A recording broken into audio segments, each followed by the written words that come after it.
Hello and welcome to the Full Advisor Coaching Podcast. I'm your host, Kristin Harad, and today I'm excited to invite on a woman who I've known now for 5 or 6 years. We've had the pleasure to work together on mutual clients, which has been an absolute blast. And I have great respect for her talents and what she's going to share with us today. So I'm really excited. We've been trying to get her on for a while now, and we finally made it all work, which is just super exciting for me. Today, I'm here to welcome Rebecca Rosenberg. Hi, Rebecca. Thanks for coming. Hey, Kristin. Thanks for having me. I'm happy to be here. Yeah, it's good to see you. It's been a little while because we're usually back and forth on a shared Google document. But just to give everyone a little context, Rebecca is a content writer and strategist. She's had over a decade of marketing experience. She works with a number of financial brands and RIA leaders. For sure, a few of my clients that I've worked with, I'm always happy to bring Rebecca in because she does such a great job simplifying money topics for readers. And my favorite thing about her is she's on a mission to make financial content less boring. Thank goodness. You may encounter her work. You may not know it, but you'll encounter it on places like Shopify, Investopedia, and Bankrate, and also on a number of wealth management blogs. So, Rebecca, let's get into content strategy today because this is something that always comes up with the advisors that I'm working with.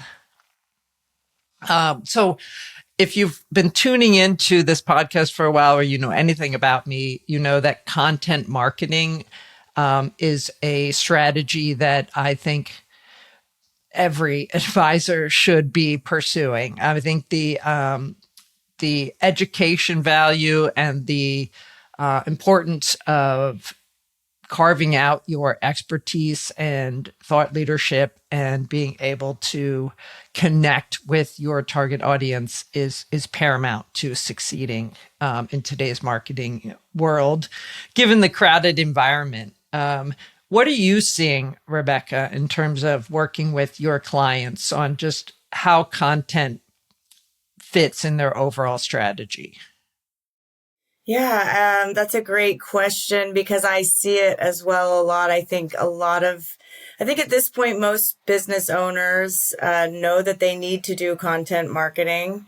You know, you hear it and it can feel sort of like a bit of pressure, like, oh my gosh, I need to do content marketing. And what does that mean? And so they just kind of jump right into it, creating stuff without really having a strategy first. And I think that can backfire sometimes if you're just throwing spaghetti at the wall. So I think it's really important to, take a step back and create a strategy. And I know that can seem really overwhelming because there's a lot of moving parts to it. So I try to make it as simple as possible for people that I work with. And I tell them, hey, if you can answer these 6 questions, you've got a content strategy. Basically, it boils down to, who are you creating the content for? What is your content going to cover? And that's where, your key messages will come in, which we can talk a little bit more about that. Where will you reach your audience? So not only the platforms, but also when will you deliver content to them? So how often, like what industry moments or seasonal moments do you want to be a part of? And then why? That's probably one of the most important things. What's the point? What are you trying to accomplish? What's your goal? And then finally, how are you going to execute? Like, how are you going to create that content? Who's going to create it? What, it might involve tactics like SEO and repurposing. So that already might sound like a lot, but to even make it a little bit simpler, I invite people to zoom in on just 2 pieces of that and build the base from the who and the why. I like that. Yeah. That makes a lot of sense. Right. Because arguably those are the most important things, right? Who are we writing for? What do they care about? What problems are they trying to solve? And then why, what do we hope to accomplish? What actions do we want them to take after reading it? And, so those might be business goals like, getting more email signups or getting someone to sign up for a demo or more website traffic, etc. But once you have those two pieces figured out, I think the other pieces tend to kind of fall into place, or you can build around them. Yeah, it feels almost like those. I mean, I know from working with my clients that it's almost always my first question is, who's your ideal client? Just because I find I can't offer any kind of marketing advice without understanding, at least at a high level, who they work best with or whose problems they can solve. You know, the everyone answer, as I talk about a lot on here, it's just not going to work because it leaves you not knowing where to focus or not knowing where to direct your energy. And I love folding in the why piece too. Like, why are we even bothering with content? I mean, I think that, how do you help advisors look at that piece, or any clients that you're working with? How do you help them look at the why and you know, just trying to think about content in a strategic way? I think it helps to kind of look at what all they're doing, what their whole marketing process is, and what their customer journey looks like. You know, are people coming in to them through a webinar or through a contact form? Are they finding them through referrals? And then kind of where are the missing pieces? You know, what happens step 1, step 2, step 3? You know, what are those touch points that they engage with you before they become a customer?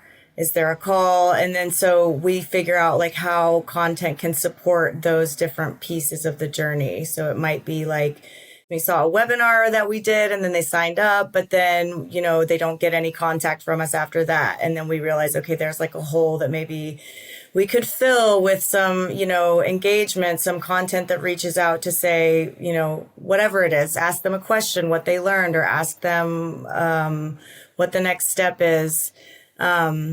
Yeah. And so it could be also figuring out, you know, that falls along with like, what are the questions that they're asking? What are the problems that they're having based on their situation? As you were speaking, it reminded me of one of the pieces or elements that you helped us develop was a checklist. We had developed a checklist for our audience, around, things you would need, in your financial plan. So things to think about for the particular target audience. And I think it was midlife. Yes. Yeah. I think it was midlife. And so we came, you know, I remember coming to you and talking with you and saying, okay, so now when people download the checklist, as we all know, people may or may not look at it right away. They may have the best intentions, but we're in a business where you have to reach out to people over time. And this is a great example of why are we doing content? We're doing the content to get someone on the list, right? To get the lead into our system. And then also just to kind of introduce the person to who we are and what we're about by doing a basic educational piece around a checklist of items they need to think about at the different parts of their financial plan, given their stage in life.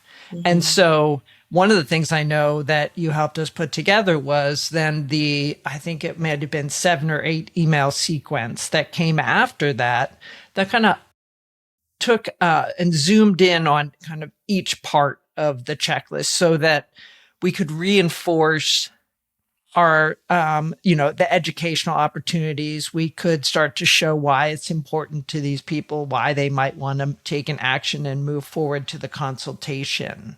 And I think that is something that from a client standpoint, when they can see, you know, they put together something like that, like a checklist and then a 7 or 8 email sequence that supports it, you can see how when that's automated and sent out to someone, that particular lead is then able to, you know, have communication from you. You're able to stay in front of them. The advisor doesn't have to manually do everything. I mean, it's pretty straightforward, but so few advisors actually think to do the complete follow-up when you really only have to set it up once and then it goes out. And what you're doing is like engaging the lead the whole time. And it's really, I think, quite exciting. I find it quite relieving knowing that that's in place and that's happening and that you can, you know, add in other ones and add in other reinforcements as you go. Yeah, absolutely. Because I think it's easy to be focused on getting the leads, and then they drop into a black hole and we forget what to do once we've got the leads. And they also have, once they download, a checklist is kind of an overview. So they may have questions about a specific piece of the checklist. So yeah, as you said, what we did was like dive a little bit deeper into each piece so that they feel they're getting education, but at the same time, they're also getting a feel for like the voice and the approach of the advisor and what they care about and how it's gonna feel when they talk to them, so that if they do decide to set up a consultation, they feel a little bit familiar already. And then that series can just filter in eventually after they've received the 7 or 8 emails. If they haven't taken any action, they can just kind of then be part of the regular nurture sequence where they're getting a monthly or a weekly or however often you reach out.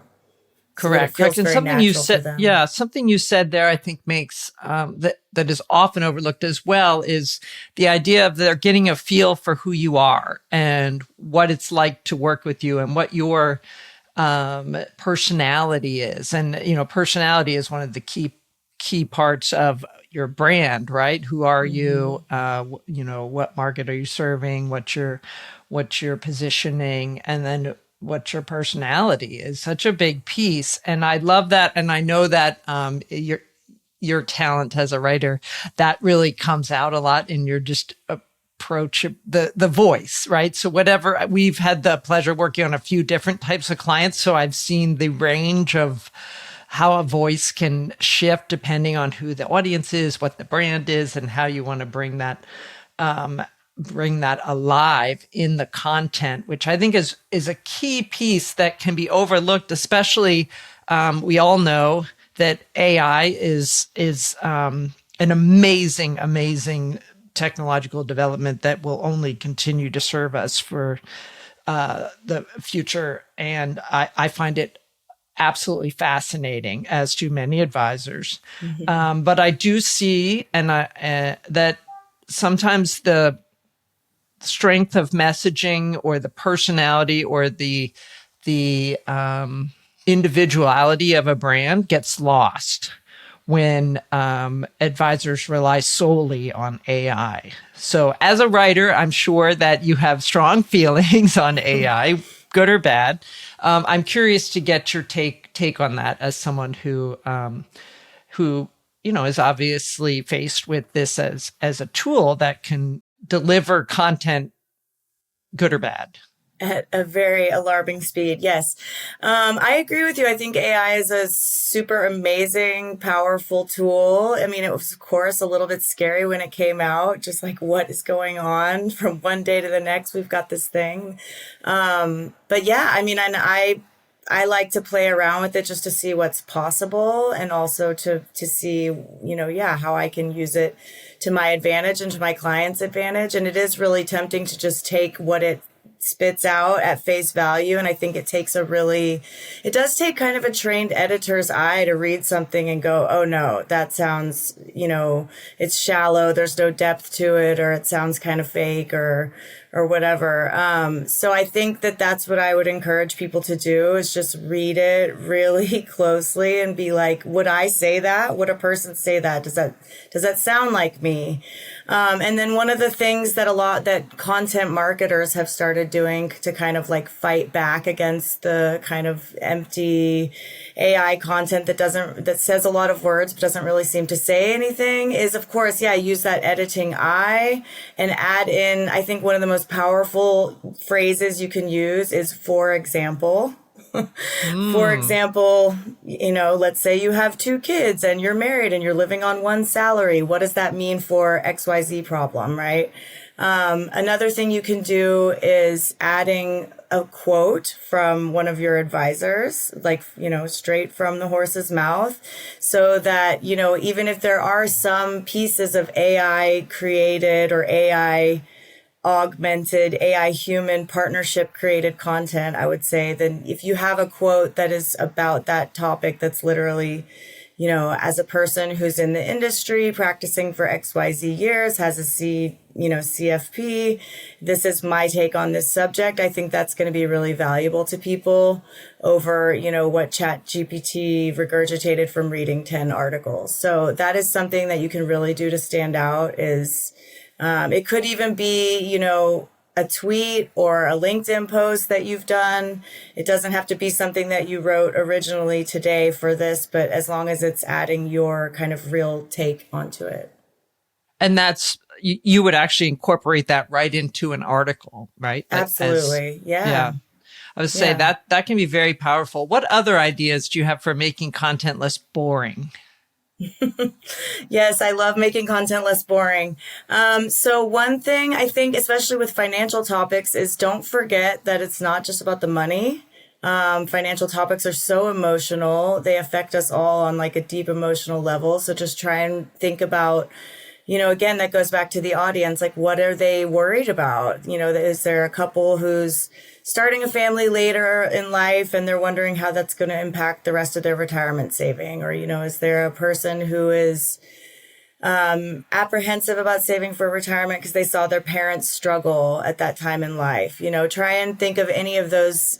I mean, I'm sure financial advisors have amazing client stories and, we can't break confidentiality, but you can, find little inspirations to put in there. So I think if we tap into the emotion, the fears, the excitement, the pride that like money brings up in all of us, that's one way to immediately make it more interesting and get people thinking and connecting. And then there's, other tricks like just throwing in a pop culture reference or an anecdote or, talking about what's going on in the actual world, even making a reference to AI might be kind of relevant, Right. And I know sometimes there's you depending on the brand, of course, you'll use humor, or, an aside or a more colloquial term, in the content, which I think is really fun. And I think overall, if we can just avoid the word navigate, I'd be thrilled.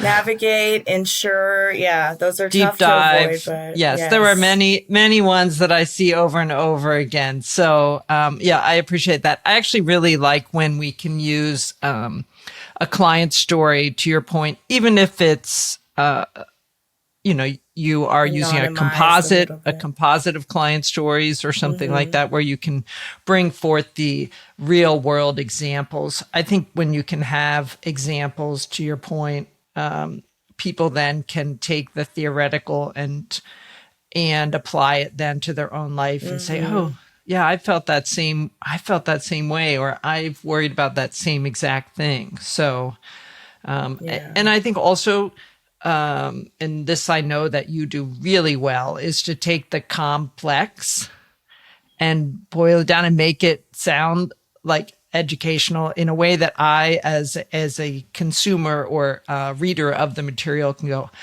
oh, okay, that sounded complicated, but now I get it. Mm-hmm. Oh, I was just going to say that is one of the things that gives me so much satisfaction when I can take a complex topic and be like, now that feels a lot easier to read and understand. Yeah. And see why it's important, right? Like, so that the reader can go, okay, I understand that now. So they actually have more of a chance of being able to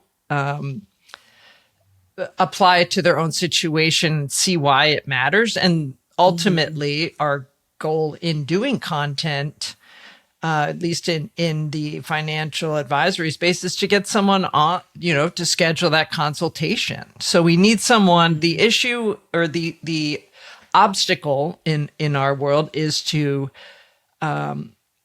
create enough urgency that the potential client will take an action, because this is something, a lot of times financial planning, wealth management is something someone can kind of kick the can down the road for a while and they can put it off. And unless there's some immediate event, like potentially a divorce or a death or an inheritance or a retirement that happens, it's hard to get someone to get over that hurdle and take that initial step. So what do you usually recommend for advisors in content while they're developing content to help get get some urgency into the mix? That's a great question. So, I mean, I do think maybe trying to bring up those examples of potential milestones that people might be facing, is a good way to remind them. I think reminding them of the power of starting earlier and how there's, it's only going to be to your advantage. Compounding interest is always fun. Yeah, yeah, exactly. But also I think making it as frictionless and unintimidating as possible can also go a long way. Like if you have that personality where they're like, oh man, it just seems like sitting down with this person might be not scary and might feel fun and like easy to understand and take those next steps, that might make it feel a little bit easier. Yeah, and I know one thing that you always drive to, especially in like blog content, you'll always ask me, what's the call to action? Mm-hmm. What's the action we want someone to take at the end of reading this? And sometimes it's a download. Sometimes it's a meet with one of our advisors. But there's always a tie-in of some sort of a next action that someone could take so that we are building on that. So every time someone reads something we do, they're at a point where they can make a choice on engaging further if they want to.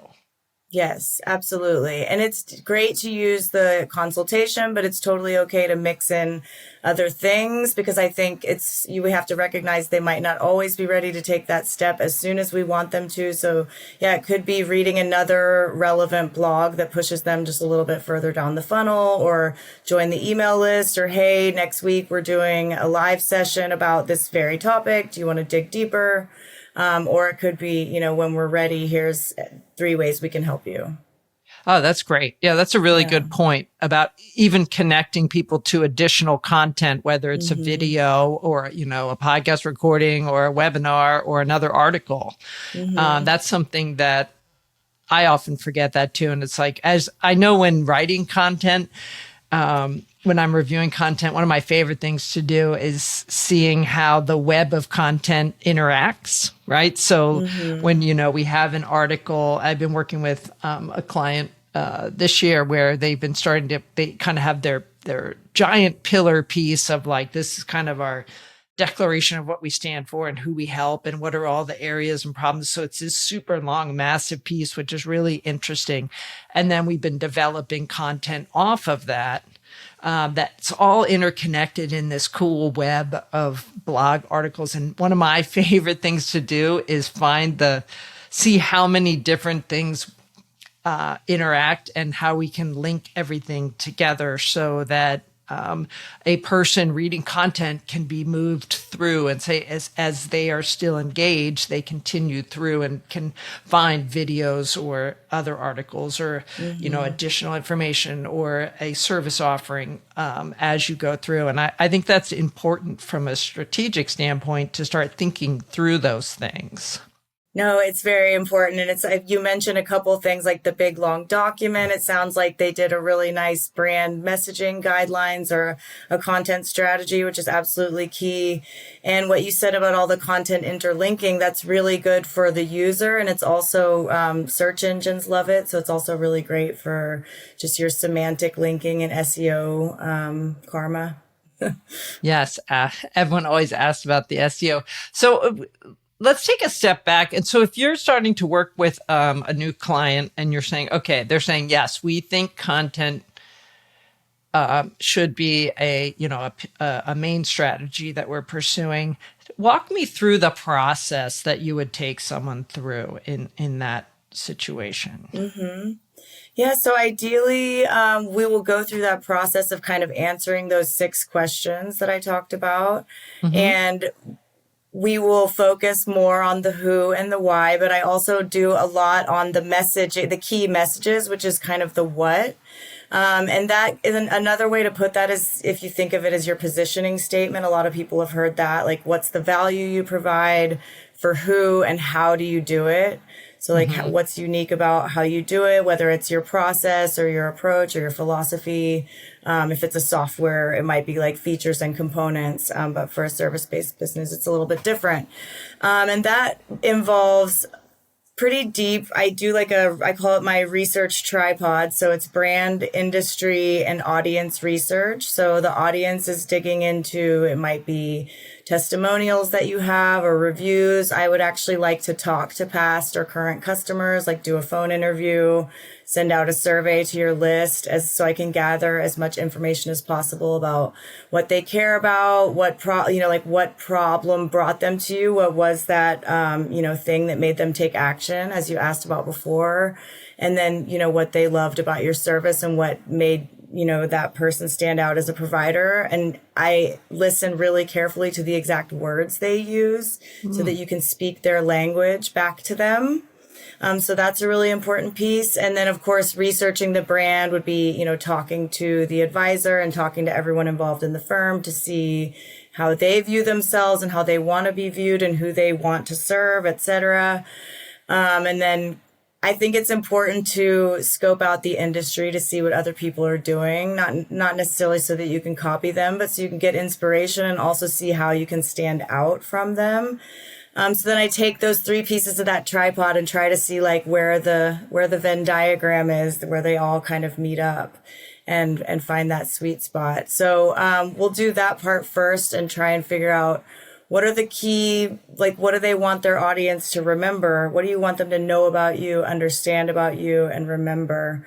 And then, what's your positioning statement? So how do you provide value?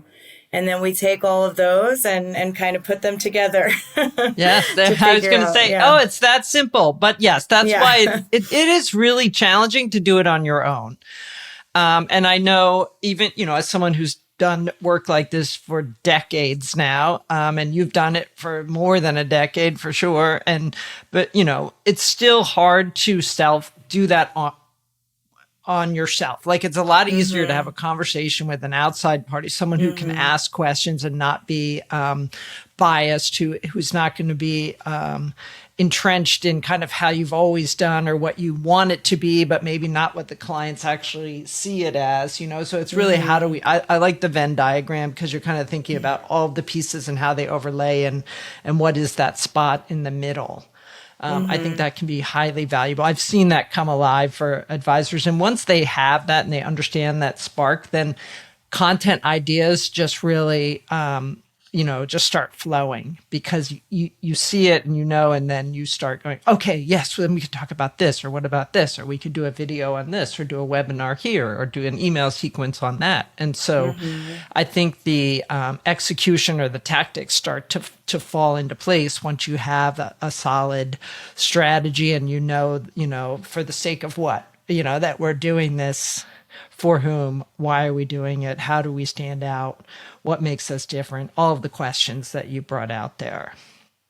Yeah, absolutely.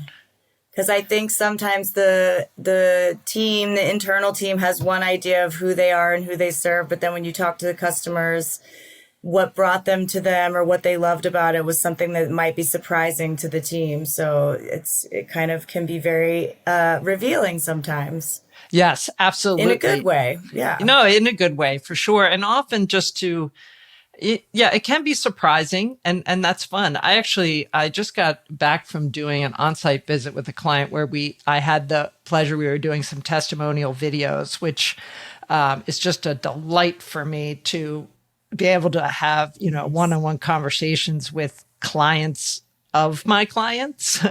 So for a wealth management firm to talk to their clients. And it was amazing to hear, what they called out as, the strengths of the organization or what they cared about.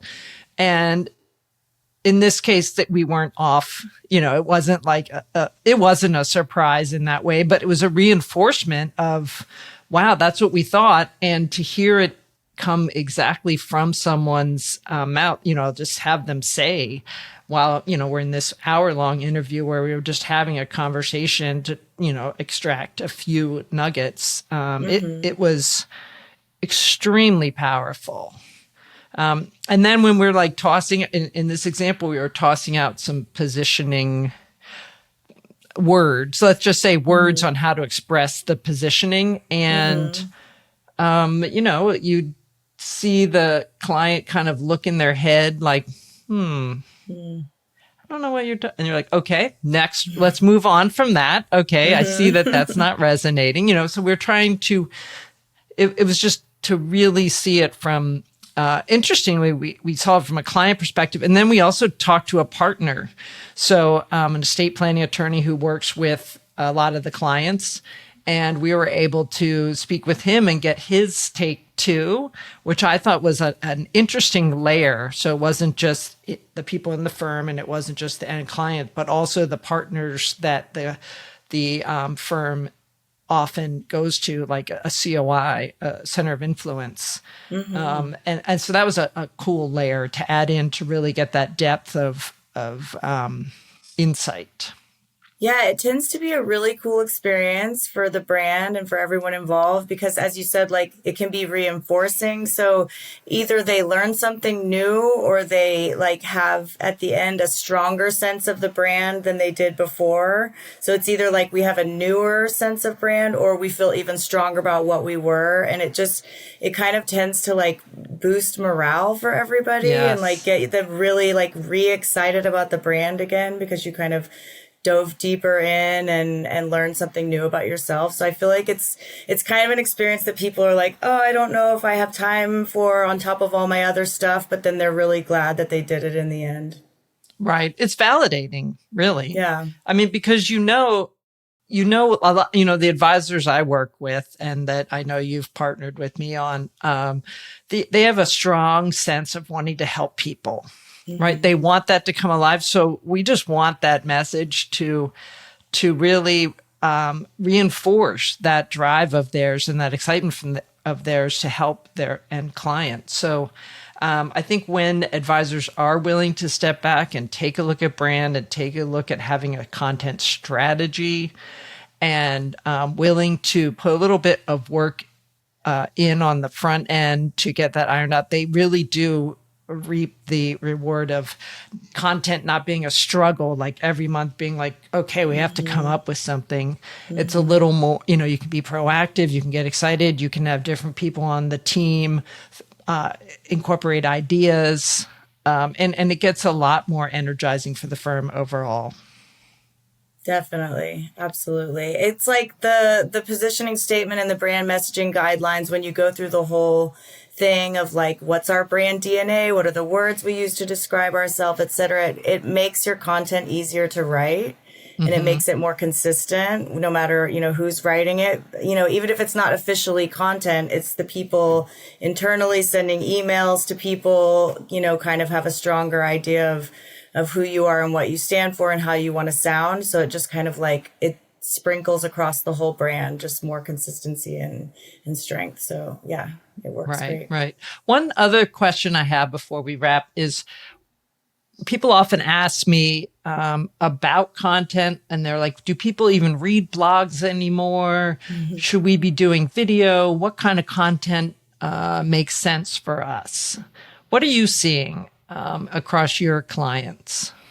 I spend a lot of time on LinkedIn, and I think a lot of financial advisors spend a lot of time on LinkedIn. We know video content is happening on other platforms, and there might be a place for some financial advisors on TikTok if you're, reaching for a younger audience. I do see it also on LinkedIn. I think, though, sometimes I don't want to get in trouble for saying this, but I think like you have to go with what you're comfortable with, Some people just don't want to be on video, but you can find ways around that if you want to create an animated explainer or put someone else on there or something like that. Or, I think being a guest on a podcast or something might be like a compromise that you could do to where, you don't feel like you're performing for a video, but you're just being yourself and having a conversation and sharing your expertise.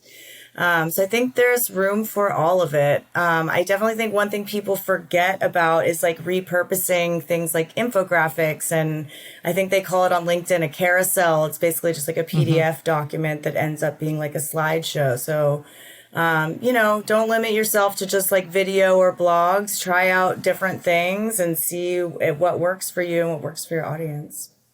Yes. And the episode before this one, is around repurposing content. So I got into a lot of detail around how you have that long blog post. How can you use it in multiple ways to get more juice from the squeeze, as it were? But I also, and I think one of the things I find valuable about writing a blog article in particular is, or, a lead magnet, something that's downloadable, something written, is that I find that it helps crystallize the message for the client so that they are then able to go out and do podcasts or record a video or write another, take a LinkedIn post, something that we've gotten the language down, we've thought it through, we've gotten the hierarchy of the messaging, we've sorted it all out. And so then I find, even if they say, well, no one people in our audience don't read blogs, they watch videos. One, there's probably always someone who's reading it. But two, I find the practice of getting the content down in an article really helps you crystallize your message, and you'd be surprised how that informs even a meeting with a client or meeting with a prospect when you've had that exercise of getting that content into a written piece that you can then take and use in myriad ways. Yes, absolutely. Good thinking or good writing is good thinking, I think they say. It forces you to, make a clear, cogent argument, and really exactly what you said is exactly right. And it also can be like a sales enablement tool. Maybe that person is not ready to read that blog at some point, but if it's right after a conversation and it's super relevant to it, and they want to be able to have notes on it, then that might be the perfect time to send it to them right after the meeting or something like that.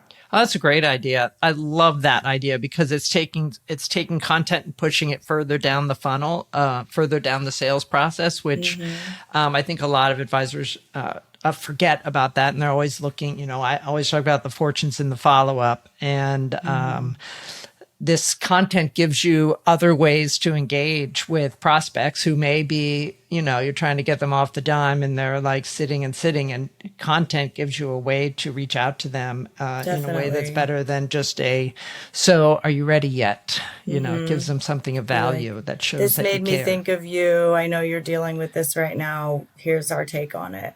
Right. Yeah. Exactly. 100%. Wow, this is exciting. I could keep going. I know that we also have to be careful about how long I make my content here too. But I do want to, there's something, this podcast is about leading a fulfilling life, and whether it's professionally or personally. And so I'm curious, Rebecca, what fulfills you? Oh, that's a good question. Well, I feel very lucky to be able to be doing something that I love for my living, actually.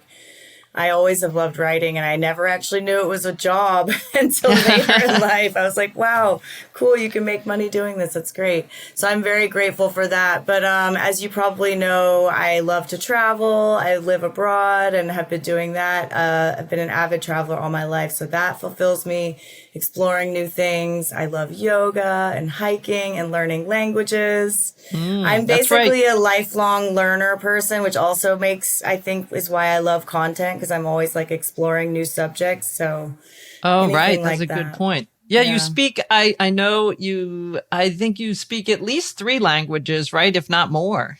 I speak German and Spanish to a point where I would say I speak them well. And then I speak very poor Turkish. Maybe survival Turkish. Let's call it survival Turkish. Okay. Yes, because I lived there for a couple of years, but yeah.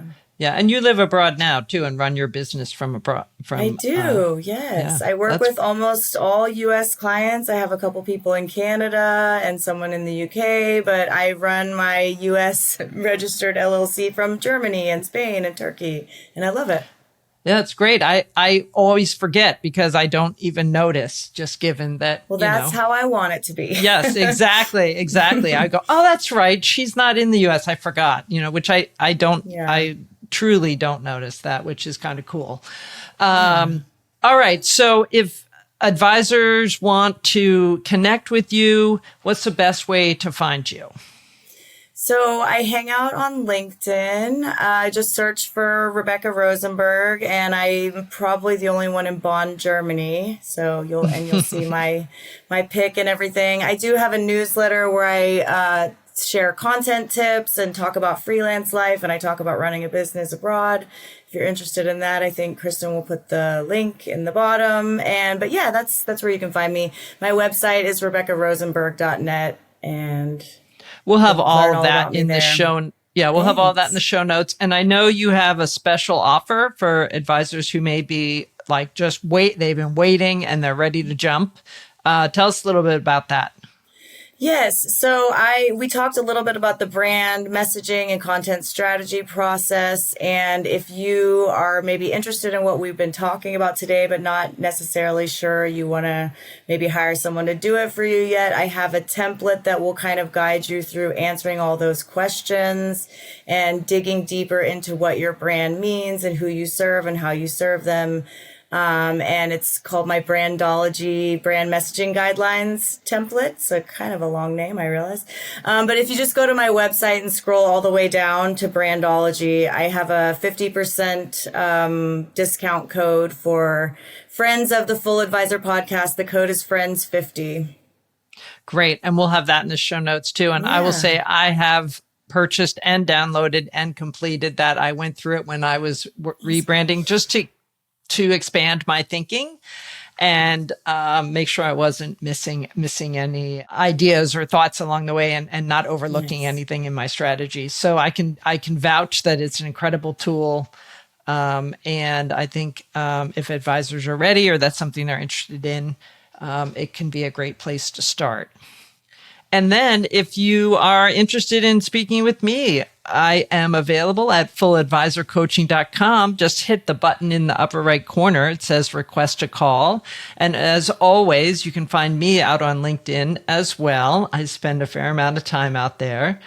And I appreciate you following this podcast. If you like the episode, I invite you to click that follow button so that you can be advised when we have the next episode come out.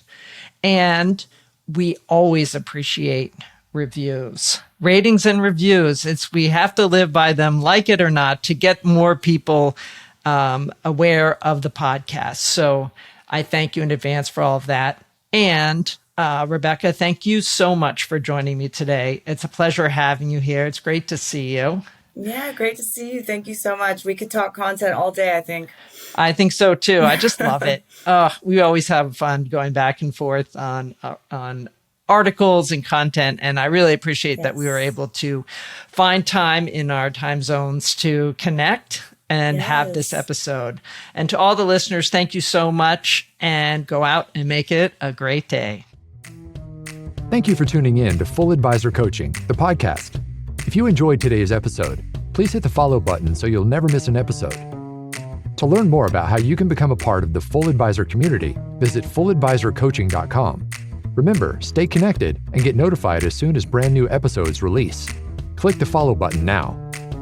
The content has been made available for informational and educational purposes only. The information covered and posted represents the views and opinions of the guest and does not necessarily represent the views or opinions of Kristin Harad or Full Advisor Coaching.